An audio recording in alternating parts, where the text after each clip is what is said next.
88ನೇ ಅಖಿಲ ಭಾರತ ಕನ್ನಡ ಸಾಹಿತ್ಯ ಸಮ್ಮೇಳನ ಬಳ್ಳಾರಿಯಲ್ಲಿ ಜರುಗುತ್ತಿರುವುದಕ್ಕೆ ಕಾರಣ ನಮ್ಮ ರಾಜ್ಯಾಧ್ಯಕ್ಷರಾಗಿರ್ತಕ್ಕಂಥ ಡಾಕ್ಟರ್ ಮಹೇಶ್ ಜೋಶಿ ಅವರು ಮತ್ತು ನಮ್ಮ ಇಡೀ ಕಾರ್ಯಕಾರಿ ಸಮಿತಿಯ 56 ಜನ ಸದಸ್ಯರೇನಿದ್ದಾರೆ ಅವರೆಲ್ಲರೂ ಕೂಡ ಒಮ್ಮತದಿಂದ ನಮ್ಮ ಬಳ್ಳಾರಿಗೆ ಈ ಬಾರಿ ಅವಕಾಶವನ್ನು ನೀಡಿದ್ದಾರೆ.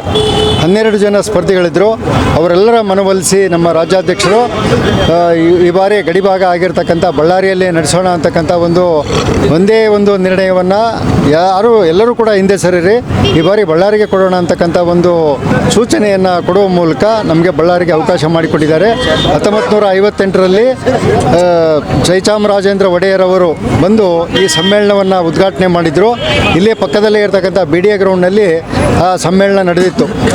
1958ರಲ್ಲಿ ನಡೆದ ಸಮ್ಮೇಳನದಲ್ಲಿ ಡಾಕ್ಟರ್ ವಿಕ್ರು ಗೋಕಾಕ್ ಅವರು ಅಧ್ಯಕ್ಷತೆ ವಹಿಸಿದರು. ಬಳ್ಳಾರಿಯಲ್ಲಿ ಇದುವರೆಗೂ ಕೂಡ ಒಟ್ಟು 4 ಸಮ್ಮೇಳನಗಳು ನಡೆದಿದ್ದಾವೆ. ಆ 4 ಸಮ್ಮೇಳನದಲ್ಲಿ 2 ಹರಪನಹಳ್ಳಿಯಲ್ಲಿ 1, ಹೊಸಪೇಟೆಯಲ್ಲಿ 1 ಮತ್ತು ಬಳ್ಳಾರಿಯಲ್ಲಿ 2 ಸಮ್ಮೇಳನಗಳು ನಡೆಯುವ ಮೂಲಕ ಬಳ್ಳಾರಿ ಗಡಿಭಾಗದಲ್ಲಿ ಅಂದಿನ ಏಕೀಕರಣದ ಸಂದರ್ಭದಲ್ಲಿ ಸಮ್ಮೇಳನ ನಡೆದಿರ್ತಕ್ಕಂಥದ್ದು ಅಲ್ಲಿ ಬಹಳ ಪರಿಣಾಮಕಾರಿಯಾಗಿರ್ತಕ್ಕಂಥ ಕಾರ್ಯವನ್ನು ಮಾಡಿತು. ಅದೇ ರೀತಿಯಾಗಿ 1958 ನಂತರ 66 ವರ್ಷಗಳ ಕಾಲ ನಾನು 2004ರಿಂದನೂ ಅಧ್ಯಕ್ಷ ಇದ್ದೆ. ಮಧ್ಯೆ 2 ಅವಧಿ ಇರಲಿಲ್ಲ. ಆ ಒಂದು ಸಂದರ್ಭದಲ್ಲಿಯೂ ಕೂಡ ಆಗಿನ ಇದ್ದಂಥ ಜಿಲ್ಲಾಧ್ಯಕ್ಷರೂ ಪ್ರಯತ್ನ ಮಾಡಿದ್ರು. ಪಾಪ ಒಟ್ಟು 20 ವರ್ಷಗಳ ನನ್ನ ಕನಸು ಇವತ್ತು ನನಸಾಗಿದೆ ಅಂತಂದು ಹೇಳಲಿಕ್ಕೆ ಇಷ್ಟಪಡ್ತೇನೆ. 2004ರಲ್ಲಿ ನಾನು ಅಧ್ಯಕ್ಷ, ಈಗ 2024 ಸುದೀರ್ಘ 24 ವರ್ಷಗಳ ಈ ಒಂದು ಹೋರಾಟದ ಫಲವಾಗಿ ಇವತ್ತು ಬಳ್ಳಾರಿ ಜಿಲ್ಲೆಗೆ ಈ ಕನ್ನಡ ಸಾಹಿತ್ಯ ಸಮ್ಮೇಳನ ಬಂದಿದೆ.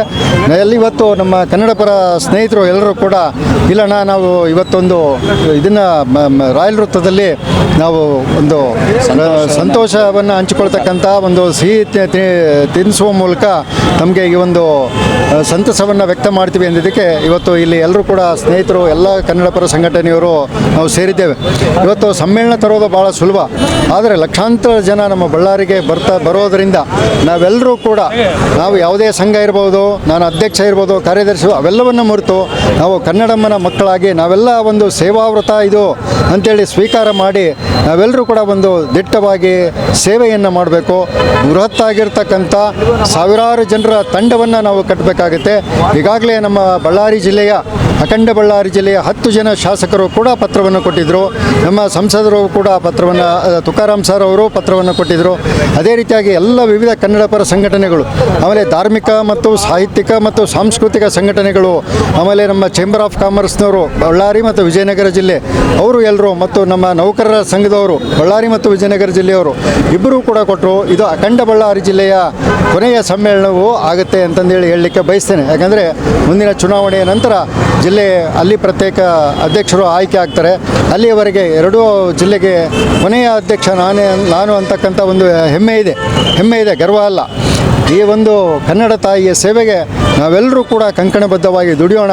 ಲಕ್ಷಾಂತರ ಜನ ಏನು ಮುಂದಿನ ವರ್ಷ 2025ರಲ್ಲಿ ಬಳ್ಳಾರಿಗೆ ಸಮ್ಮೇಳನ ನೋಡಲಿಕ್ಕೆ ಆಗಮಿಸ್ತಾರೆ. ಅವರಿಗೆ ನಾವೆಲ್ಲರೂ ಕೂಡ ಅತ್ಯಂತ ವಿನೀತ ಭಾವದಿಂದ ಅವರನ್ನು ಪ್ರೀತಿಯಿಂದ ಸ್ವಾಗತಿಸಿ ಅವರು ಸಮ್ಮೇಳನ ಯಶಸ್ವಿಯಾಗಿ ನಡೆಯುವಂತೆ ಮಾಡೋಣ. ನಮ್ಮ ರಾಜ್ಯಾಧ್ಯಕ್ಷರು ಕೂಡ ಬಳ್ಳಾರಿಗೆ ಆಗಮಿಸಿ ಅವರು ಪ್ರತ್ಯೇಕ ಪ್ರೆಸ್ ಮೀಟ್ ಮಾಡ್ತಾರೆ. ನಾನು ಪ್ರತ್ಯೇಕವಾಗಿ 1-2 ದಿನಗಳಲ್ಲಿ ನಾನು ಪ್ರೆಸ್ ಮೀಟ್ ಮಾಡ್ತೇನೆ. ಆ ಮೂಲಕ ಇವತ್ತು ನಮ್ಮ ಕನ್ನಡ ಪರ ಸಂಘಟನೆಯವರು, ನಾನು ಇನ್ನೂ ಬಳ್ಳಾರಿಗೆ ಬಂದು 2-3-4 ದಿನ ಅಲ್ಲಿದ್ದೆ ಅಲ್ಲ, ರೆಸ್ಟ್ ತೊಗೊಳ್ತಾ ಇದೆ. ಆದರೆ ಇಲ್ಲ ಸರ್, ನೀವು ಬರಲೇಬೇಕು, ನಾವೆಲ್ಲ ಸೇರಿದ್ದೀವಿ ಅಂದಿದ್ದಕ್ಕೆ ಅವರ ಪ್ರೀತಿಗೆ ಹೋಗೊಟ್ಟು ಇವತ್ತು ಈ ಒಂದು ರಾಯಲ್ ವೃತ್ತದಲ್ಲಿ ನಾವೆಲ್ಲರೂ ಕೂಡ ಸೇರಿ ಈ ಸಂತಸವನ್ನು, ಸಂಭ್ರಮವನ್ನು ಸಿಹಿ ತಿನ್ನಿಸುವುದರ ಮೂಲಕ ಹಂಚ್ಕೊಳ್ತಾರಲ್ಲ, ಇದು ನಾನು ಭಾಳ ಧನ್ಯ ಅಂತೇಳಿ ಭಾವಿಸಿದ್ದೇನೆ. ನನ್ನ ನಿಜ ಜೀವನದಲ್ಲಿ ಅಣ್ಣ ತಮ್ಮರಿಲ್ಲ, ಆದರೆ ಎಲ್ಲ ಸಂಘಟನೆಯವರು ಕೂಡ ನಿಜವಾಗ್ಲೂ ನಾನೊಬ್ಬನೇ, ನಮ್ಮ ಮನೆಯಲ್ಲಿ ನಾನೊಬ್ಬನೇ ಗಂಡ್ಮಗ. ಆದರೆ ಎಲ್ಲ ಅಣ್ಣ ತಮ್ಮಂದಿರಾಗಿ ನನ್ನ ಜೊತೆಗೇನು ಬೆನ್ನಿಗೆ ನಿಂತಿದ್ದಾರೆ ಇವರೆಲ್ಲರೂ ಕೂಡ ನನಗೆ ಈ ಸಮ್ಮೇಳನವನ್ನು ಒಬ್ಬ ಅಧ್ಯಕ್ಷನಾಗಿ ಸಮ್ಮೇಳನ ತರುವುದು ನನ್ನ ಜವಾಬ್ದಾರಿ. ಆದರೆ ಒಬ್ಬ ನಿಷ್ಠಿರುದ್ರಪ್ಪನಿಂದ, ಒಬ್ಬ ಜಿಲ್ಲಾಧ್ಯಕ್ಷನಿಂದ ಅದಾಗೋದಿಲ್ಲ. ನಾವೆಲ್ಲರೂ ಕೂಡ ಜಿಲ್ಲಾಧ್ಯಕ್ಷರ ಅಂತಂದು ಮನೋಭಾವನೆಯಿಂದ ನಾವೆಲ್ಲರೂ ಕೂಡ ಸೇವೆಯನ್ನು ಮಾಡುವ ಮೂಲಕ ಬಳ್ಳಾರಿಯಲ್ಲಿ ಕನ್ನಡ ಸಾಹಿತ್ಯ ಸಮ್ಮೇಳನವನ್ನು ಯಶಸ್ವಿಯಾಗಿ ಮಾಡೋಣ ಅಂತಕ್ಕಂಥ ಮಾತನ್ನು ಹೇಳಿ ನನ್ನ ಮಾತುಗಳನ್ನು ಮುಗಿಸಿ ನಮಸ್ಕಾರ. ನಮ್ಮ ಕರ್ನಾಟಕದಲ್ಲಿ ಏನು ನಮ್ಮ 87ನೇ ಅಖಿಲ ಭಾರತ ಕನ್ನಡ ಸಾಹಿತ್ಯ ಸಮ್ಮೇಳನ ಮಂಡ್ಯದಲ್ಲಿ ನಡೀತು, ಆ ಒಂದು ವೇದಿಕೆಯಲ್ಲಿ ಸುಮಾರು 66 ವರ್ಷಗಳ ಹಿಂದೆ ಬಳ್ಳಾರಿ ಜಿಲ್ಲೆಯಲ್ಲಿ ಕನ್ನಡ ಸಾಹಿತ್ಯ ಸಮ್ಮೇಳನ ನಡೆದಿರ್ತಕ್ಕಂಥ ಒಂದು ವಿಚಾರ ನಮ್ಮ ಹಿರಿಯರ ಮುಖಾಂತರ ನಾವು ತಿಳ್ಕೊಂಡಿದ್ದೀವಿ. ಹಾಗಾಗಿ ಬಳ್ಳಾರಿನಲ್ಲಿ ಎಲ್ಲ ಕನ್ನಡ ಪರ ಸಂಘಟನೆಗಳು, ಸಮುದಾಯ ಸಂಘಟನೆಗಳು, ರಾಜಕೀಯ ಮುತ್ಸದ್ದಿಗಳು, ಕನ್ನಡ ಅಭಿಮಾನಿಗಳು, ಸಾಹಿತ್ಯ ಪರಿಷತ್ತಿನವರು, ಎಲ್ಲ ನಮ್ಮ ಆತ್ಮೀಯ ಸ್ನೇಹಿತರು, ಮಾಧ್ಯಮದವರು ಸಹ ಸೇರಿಬಿಟ್ಟು ಇವತ್ತು 66 ವರ್ಷಗಳ ಹಿಂದೆ ನಡೆದಿರ್ತಕ್ಕಂಥ ಅಖಿಲ ಭಾರತ ಕನ್ನಡ ಸಾಹಿತ್ಯ ಸಮ್ಮೇಳನ ನಮ್ಮ ಆಂಧ್ರ ಪ್ರದೇಶ ಗಡಿಭಾಗದ ಜಿಲ್ಲೆಯಲ್ಲಿ ನಮ್ಮ ಕನ್ನಡ ನಾಡು ನುಡಿ ನೆಲ ಜಲ ಒಂದು ನೆಲೆಗಟ್ಟು ಇನ್ನು ಭದ್ರವಾಗಿ ತಳ ಊರಬೇಕನ್ನೋ ಉದ್ದೇಶ ಇಟ್ಕೊಂಡ್ಬಿಟ್ಟು ಎಲ್ಲರೂ ಏಕಧ್ವನಿಯಿಂದ ನಿರಂತರವಾಗಿ ನಮ್ಮ ಬಳ್ಳಾರಿ ಜಿಲ್ಲಾ ಕನ್ನಡ ಸಾಹಿತ್ಯ ಪರಿಷತ್ತಿನ ಜಿಲ್ಲಾಧ್ಯಕ್ಷರಾಗಿರ್ತಕ್ಕಂಥ ನಿಷ್ಠಿ ರುದ್ರಪ್ಪಣ್ಣವರ ನೇತೃತ್ವದಲ್ಲಿ ಇವತ್ತು ನಿರಂತರವಾಗಿ ಹೋರಾಟಗಳನ್ನು ಮಾಡಿದ್ದೀವಿ ಅಂತಂದರೆ ಎಲ್ಲ ನಮ್ಮ ಸರ್ಕಾರಕ್ಕೆ ಮನವಿ ಮಾಡಿರೋದಾಗಿರಲಿ, ಕನ್ನಡ ಪ್ರಾಧಿಕಾರಕ್ಕೆ ಮನವಿ ಮಾಡಿರೋದಾಗಿರಲಿ, ರಾಜ್ಯ ಕನ್ನಡ ಸಾಹಿತ್ಯ ಪರಿಷತ್ತಿಗೆ ಮನವಿ ಮಾಡಿರೋದಾಗಿರಲಿ, ಎಲ್ಲರೂ ತಮ್ಮ ತಮ್ಮ ಒಂದು ಸಂಘಟನೆಯ ಲೆಟರ್ ಪ್ಯಾಡ್ ಮುಖಾಂತರ ಮನವಿ ಮಾಡ್ಕೊಂಡಾರ. ನಮ್ಮ ಕರಾಟೆ ಮಾಸ್ಟ್ರು ನಮ್ಮ ಏನು ಕಟ್ಟೆಸ್ವಾಮಿಯವರ ಒಂದು ಕರಾಟೆ ಒಂದು ಅಸೋಸಿಯೇಷನಿಂದ ಕೂಡ ಮಾಡ್ಕೊಂಡಿದ್ದಾರೆ. ಆಮೇಲೆ ನಮ್ಮ ಸಂಗನಕಲ್ ವಿಜಯ್ ಕುಮಾರ್ ಅವರು ಮಾಡ್ಕೊಂಡಿದ್ದಾರೆ. ಎಲ್ಲ ನಮ್ಮ ಸ್ನೇಹಿತರು ಮಾಡ್ಕೊಂಡಿದ್ದಾರೆ. ಹಾಗಾಗಿ ಎಲ್ಲರ ಧ್ವನಿಗೂಡಿ ಬಳ್ಳಾರಿಯಲ್ಲೇ ಈ ಸಾರಿ ಮುಂದಿನ 88ನೇ ಕನ್ನಡ ಸಾಹಿತ್ಯ ಸಮ್ಮೇಳನ ಬಳ್ಳಾರಿಯಲ್ಲೇ ನಡಿಬೇಕಂತ ಹೇಳ್ಬಿಟ್ಟು ನಾವೆಲ್ಲರೂ ಒಮ್ಮತದಿಂದ ಮೊನ್ನೆ ಪತ್ರಿಕಾಗೋಷ್ಠಿಯನ್ನು ಕರೆದು ತಮ್ಮ ಒಂದು ಒತ್ತಾಯವನ್ನು ಮಾಡಿ ಲೆಟರ್ ಪ್ಯಾಡ್ ಮುಖಾಂತರ ನಮ್ಮ ಸಹೋದರ ನಿಷ್ಠಿ ರುದ್ರಪ್ಪಣ್ಣವರಿಗೆ ಒಂದು ಮನವಿ ಮಾಡಿದ್ವಿ.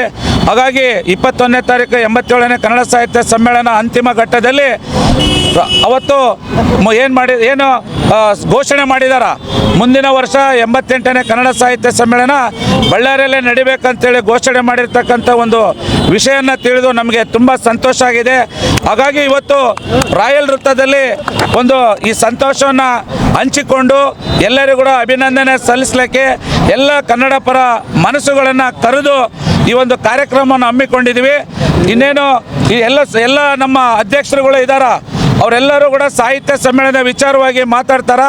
ನಾನು ಒಂದೇ ಒಂದು ಮನವಿ ಮಾಡ್ಕೊಳ್ಳೋದು, ಅವರಿಗೆ ಶುಭಾಶಯ ಸಲ್ಲಿಸ್ತಕ್ಕಂಥದ್ದು ನಮ್ಮ ಕರ್ನಾಟಕ ರಾಜ್ಯ ಕನ್ನಡ ಸಾಹಿತ್ಯ ಪರಿಷತ್ ಅಧ್ಯಕ್ಷರಾಗಿರ್ತಂಥ ಮಹೇಶ್ ಜೋಶಿ ಅವರಿಗೆ, ಅವರ ಪದಾಧಿಕಾರಿಗಳಿಗೆ ಮತ್ತು ಸರ್ಕಾರಕ್ಕೆ ಮತ್ತು ನಮ್ಮ ಬಳ್ಳಾರಿ ಜಿಲ್ಲಾ ಕನ್ನಡ ಸಾಹಿತ್ಯ ಪರಿಷತ್ತು ನಿಷ್ಠಿ ರುದ್ರಪ್ಪಣ್ಣವರು ಮನವಿ ಮಾಡಿ ನಮಗೆ ಘೋಷಣೆ ಮಾಡೋಕ್ಕೆ ಸಹಕಾರ ಮಾಡಿದ್ಕಂಥ ನಮ್ಮ ನಿಷ್ಠಿ ರುದ್ರಪ್ಪಣ್ಣರಿಗೆ, ಮಹೇಶ್ ಜೋಶಿ ಅವರಿಗೆ, ಎಲ್ಲ ಬಳ್ಳಾರಿ ಜಿಲ್ಲಾ ಕನ್ನಡ ಪರ ಹೋರಾಟಗಾರರಿಂದ ಮತ್ತು ಸಹಮತ ವೇದಿಕೆಯಿಂದ ಅವರಿಗೆ ಶುಭಾಶಯನ ಸಲ್ಲಿಸ್ತೀನಿ. ಜೈ ಹಿಂದ್, ಜೈ ಕರ್ನಾಟಕ.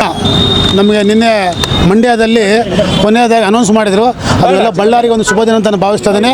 ನಮಗೆಲ್ಲ ಸ್ನೇಹಿತರ ಬಳಗದವರ ಹೋರಾಟದ ಒಂದು ಹಿನ್ನೆಲೆಯಲ್ಲಿ ಸರ್ಕಾರ ಮತ್ತು ಸಾಹಿತ್ಯ ಪರಿಷತ್ತವರಿಗೆ ನಾವು ಬಳ್ಳಾರಿಯವರು ಚಿರಋಣಿಯಾಗಿದ್ದೇವೆ.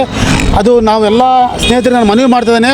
ಅವ್ರು ಅನೌನ್ಸ್ ಮಾಡಿದಾರಂತಲ್ಲ, ನಾವು ನಾಳೆಯಿಂದನೇ ಕನ್ನಡ ಸಾಹಿತ್ಯ ಪರಿಷತ್ತಿನ ಮುಂದಿನ ಒಂದು ಸಮಾವೇಶಕ್ಕೆ ಸಿದ್ಧತೆಗಳ ಬಗ್ಗೆ ಇದು ರಾಜ್ಯದಲ್ಲಿ ಏನಾಗಿದೆಯಲ್ಲ, ಬಳ್ಳಾರಿಯಲ್ಲಿ ಅದು ವಿಜೃಂಭಣೆಯಿಂದ ಮಾಡಲಿಕ್ಕೆ ನಾವೆಲ್ಲರೂ ತಯಾರಿ ಮಾಡ್ಕೋಬೇಕು. ಆಮೇಲೆ ದಾನಿಗಳು, ವಿವಿಧ ಅಧಿಕಾರಿಗಳು, ವಿವಿಧ ಮಟ್ಟದ ಸಂಘ ಸಂಸ್ಥೆಗಳನ್ನು ಭೇಟಿ ಆಗ್ತಾ ಇದನ್ನು ನಿರಂತರವಾಗಿ ಶೇಖರಣೆ ಹೇಳಿದ್ರಲ್ಲ, ಇದು ನಿರಂತರವಾಗಿ ಒಂದು ತಿಂಗಳಿಗೆ ಒಂದು ಸಹಮತ ವೇದಿಕೆಯಿಂದಾಗಲಿ ಬೇರೆ ಇವರಿಂದ ಕೂಡಿ ಯಾವ ಥರ ಮಾಡೋಣ ಅಂತ ಒಂದು ಯೋಚನೆ ಮುಂದುಗಾಲು ಹಾಕ್ಬೇಕಂತ ಹೇಳ್ತಾ ಈ ಶುಭ ದಿನ ಎಲ್ಲರಿಗೂ ಒಳ್ಳೆಯದಾಗಲಿ. ಇದಕ್ಕೆ ಸಹಕಾರ ಮಾಡಿದ್ರೆ ನಾವು ಜೈ ಹಿಂದ್, ಜೈ ಕರ್ನಾಟಕ. ನಾವೇನು ಅವತ್ತಿನ ದಿನ ಮಂಡ್ಯದಲ್ಲಿ ನಡೀತಕ್ಕಂಥ ಒಂದು ಸಮ್ಮೇಳನ ಆದಿಯಾಗಿ ನಮ್ಮ ಜಿಲ್ಲಾಧ್ಯಕ್ಷರಾದಂಥ ನಿಷ್ಠಿ ರುದ್ರಪ್ಪ ಸರ್ ಅವರಿಗೆ ಎಲ್ಲ ಸಂಘಟನೆ ಪರವಾಗಿ ದಲಿತ ಸಂಘಟನೆ ಆಗಿರ್ಬೋದು, ನಮ್ಮ ಎಲ್ಲ ಸಹಮತ ಸಂಘಟನೆಗಳ ಕ್ರಾಂತಿವೀರ ಸಂಗೊಳ್ಳಿ ರಾಯಣ್ಣ ಹಿತರಕ್ಷಣಾ ವೇದಿಕೆ ವತಿಯಿಂದ ಕೂಡ ಅವತ್ತು ಭಾಗವಹಿಸಿದ್ವಿ. ಇವರಿಗೆ ಮನವಿ ಮಾಡ್ಕೊಂಡ್ವಿ. ಮನವಿ ಮಾಡ್ಕೊಂಡಾದ್ಮೇಲೆ ಇವರು ಹೋಗಿ ಜೋಶಿ ಸರ್ ಅವರಿಗೆ, ರಾಜ್ಯಾಧ್ಯಕ್ಷರಾದಂಥ ಜೋಶಿ ಸರ್ ಅವರಿಗೆ, ಮಹೇಶ್ ಜೋಶಿ ಸರ್ ಅವರಿಗೆ ಮನವಿ ಮಾಡಿಕೊಂಡು ಇವರು ನಮ್ಮ ಬಳ್ಳಾರಿಗೆ ಸಾಹಿತ್ಯ ಪರಿಷತ್ ಸಮ್ಮೇಳನ 6 ವರ್ಷಗಳ ನಂತರ ಮತ್ತೆ 88ನೇ ಸಾಹಿತ್ಯ ಸಮ್ಮೇಳನ ನಡೀತಕ್ಕಂಥ ಒಂದು ವಿಷಯ ಐತೆಲ್ಲ ಭಾಳ ಸಂತಸ ತಂದಿದೆ. ಎಲ್ಲ ಕನ್ನಡಿಗರಿಗೆ ಮತ್ತು ಕನ್ನಡಿಗರ ಎಲ್ಲ ಸಂಘಟನೆಯವರ ಪರವಾಗಿ ನಾವು ತುಂಬು ಹೃದಯದ ಧನ್ಯವಾದಗಳನ್ನು ನಾನು ಸಲ್ಲಿಸಲಿಕ್ಕೆ ಇಚ್ಛೆಪಡ್ತಾ ಇದ್ದೀನಿ. ಜೈ ಹಿಂದ್, ಜೈ ಕರ್ನಾಟಕ, ಜೈ ರಾಯಣ್ಣ. ಇವತ್ತೇನು ನಮಗೆ ಭಾರಿ ಸಂತೋಷದ ದಿನ ಅಂತಲೇ ಹೇಳಕ್ಕೆ ಇಚ್ಛೆ ಪಡ್ತಿದ್ದೀನಿ. ಯಾಕಂದರೆ ಈಗ ನಾವು ಕನ್ನಡ ಸಾಹಿತ್ಯ ಪರಿಷತ್ ಏನು ಇವತ್ತು 87ನೇ ಮಂಡ್ಯದಲ್ಲಿ ಏನು ಇವತ್ತು ಜರುಗಿತ್ತು, ಇವತ್ತೇನು ಸಮ್ಮೇಳನ ಕಾರ್ಯಕ್ರಮ ಏನು ಮಂಡ್ಯದಲ್ಲಿ ಇವತ್ತೇನು ಜರುಗಿದೆ ಆ ವಿಷಯವಾಗಿ ಮಂಡ್ಯದಲ್ಲಿ ಘೋಷಣೆ ಆಗಿದೆ. 88ನೇ ಕನ್ನಡ ಸಾಹಿತ್ಯ ಪರಿಷತ್ತು ಬಳ್ಳಾರಿಯಲ್ಲಿ ಅಧಿಕೃತವಾಗಿ ಘೋಷಣೆ ಮಾಡಿದ್ದಾರೆ. ಯಾರು ಮಹೇಶ್ ಜೋಶಿ ಅವರು, ಅವರಿಗೆ ತುಂಬ ಹೃದಯ ಧನ್ಯವಾದಗಳು ತಿಳಿಸ್ತಾ ಇದ್ದೀವಿ. ಹಾಗೆ ನಮ್ಮ ನಿಷ್ಠರುದ್ರಪ್ಪಣ್ಣವ್ರಿಗೆ ಕೂಡ ಭಾರಿ ಇದ್ರ ಬಗ್ಗೆ ಭಾರಿ ಹೋರಾಟಗಳು ಮಾಡಿದ್ದಾರೆ, ಭಾರಿ ಧ್ವನಿ ಕೂಡ ಎತ್ತಿದ್ರು ಅವರು. ಆದರೆ ಈ ಸರಿ ನಾವು ಸಹಮತದಿಂದ ಎಲ್ಲ ಸಂಘಟನೆಯಿಂದ ಎಲ್ಲ ಲೆಟರ್ ಪ್ಯಾಡ್ಗಳು ತೊಗೊಂಡು ನಮ್ಮ ನಿಷ್ಠರುದ್ರಪ್ಪಣ್ಣವರಿಗೆ ನಾವು ಮನವಿ ಮಾಡ್ಕೊಂಡ್ವಿ. ಆ ಮನವಿ ತೊಗೊಂಡೋಗಿ ಸೀದಾ ನಮ್ಮ ರಾಜ್ಯಾಧ್ಯಕ್ಷರಾದಂಥ ಮಹೇಶ್ ಜೋಶಿ ಅವರಿಗೆ ಅವರು ಕೂಡ ಎಲ್ಲ ಮನವಿ ಪತ್ರಗಳು ಕೊಟ್ಟು ಸಮಾವೇಶದಲ್ಲಿ ಅಧಿಕೃತವಾಗಿ ಬಳ್ಳಾರಿ ಮುಂದಿನ ದಿನಗಳಲ್ಲಿ ಮುಂದಿನ ವರ್ಷ ಏನಿದ್ರಿಗೇನ ಮಾಡೋದಿದ್ರಿಗೇನ ನಾವು ಬಳ್ಳಾರಿಯಲ್ಲೇ ನಾವು ಸಮಾವೇಶ ಮಾಡೋಣ ಅಂತೇಳಿ ಅವರು ಅಧಿಕೃತವಾಗಿ ಘೋಷಣೆ ಮಾಡಿದಾರಲ್ಲ, ಹಾಗಾಗಿ ನಮಗೆ ಭಾರಿ ತುಂಬ ಖುಷಿ ಕೊಡ್ತಾ ಇದೆ. ಹಾಗಾಗಿ ನಮ್ಮ ಒಬ್ಬರದ್ದು ಅಂತಲ್ಲ, ಎಲ್ಲ ಕನ್ನಡ ಪರ ಸಂಘಟನೆಯಿಂದ ಎಲ್ಲರೂ ಕೂಡಿ ನಮ್ಮ ಗಾದೆಪ್ಪಣ್ಣವ್ರು ಹೇಳ್ದಂಗೆ, ನಮ್ಮ ಶೇಖರ್ ಅವರು ಮಾವರು ಹೇಳ್ದಂಗೆ ನಾವು ತಿಂಗಳಿಗೆ ಒಂದ್ಸರಿ ಇದ್ರ ಬಗ್ಗೆ ನಾವು ಅಚ್ಚುಕಟ್ಟವಾಗಿ, ಯಾಕಂದರೆ ನಾವು 2 ಲಕ್ಷಲಿದ್ದ 3 ಲಕ್ಷ ಜನ ಕಲಿಸಂಥ ಕೆಲಸ ನಾವು ಮಾಡಬೇಕು. ಹಿರಿಯ ಸಾಹಿತಿಗಳಿಗೆ ಈಗಿನ ಸಾಹಿತಿಗಳಿಗೆ ಕೂಡ ನಮ್ಮ ಕನ್ನಡ ಅಂದರೆ ಏನು, ಕನ್ನಡ ಅಂದರೆ ಸಾಹಿತ್ಯ ಅಂದರೆ ಏನು, ಅವೆಲ್ಲ ತಿಳಿಬೇಕಂದ್ರೆ ನಾವು ಕನ್ನಡ ಸಾಹಿತ್ಯ ಪರಿಷತ್ ಇದು ಸಮ್ಮೇಳನ ಕಂಪಲ್ಸರಿಗೆ ಭಾಗವಹಿಸ್ಬೇಕಂತೇಳಿ ನಮ್ಮ ಮಾಧ್ಯಮರ ಮೂಲಕ ನಾವು ತಮ್ಮಲ್ಲಿ ವಿನಂತಿ ಮಾಡ್ಕೊಳ್ತಾ ಇದ್ದೀನಿ. ತಿಂಗಳಿಗೆ ಒಂದ್ಸರಿ ನಾವು ಇದನ್ನು ಸಭೆಗೆ ಯಾವ ರೀತಿ ನಾವು ಅನುಕೂಲ ಮಾಡ್ಬೇಕಂತೇಳಿ ಅಚ್ಚುಕಟ್ಟಾಗಿ ನಾವು ಮಾಡಬೇಕು. ಎಲ್ಲ ಸಂಘಟನೆಯವರು ಕಲಿತು ಮಾಡಿದ್ರೆ ಇದು ಸಕ್ಸಸ್ಫುಲ್ ಆಗ್ತದೆ ಅಂತೇಳಿ ತಮ್ಮಲ್ಲೆಲ್ಲ ನಾನು ವಿನಂತಿ ಮಾಡ್ಕೊಳ್ತಾ ಇದ್ದೀನಿ. ಜೈ ಹಿಂದ್, ಜೈ ಕರ್ನಾಟಕ. ಬಳ್ಳಾರಿಯ ನಿರಂತರ ಸುದ್ದಿಗಾಗಿ ಬಳ್ಳಾರಿ ಬೆಳಗಾಯಿತು ಚಾನೆಲ್ನ ಸಬ್ಸ್ಕ್ರೈಬ್ ಮಾಡಿ ಹಾಗೂ ಬೆಲ್ ಐಕಾನ್ ಒತ್ತಿ.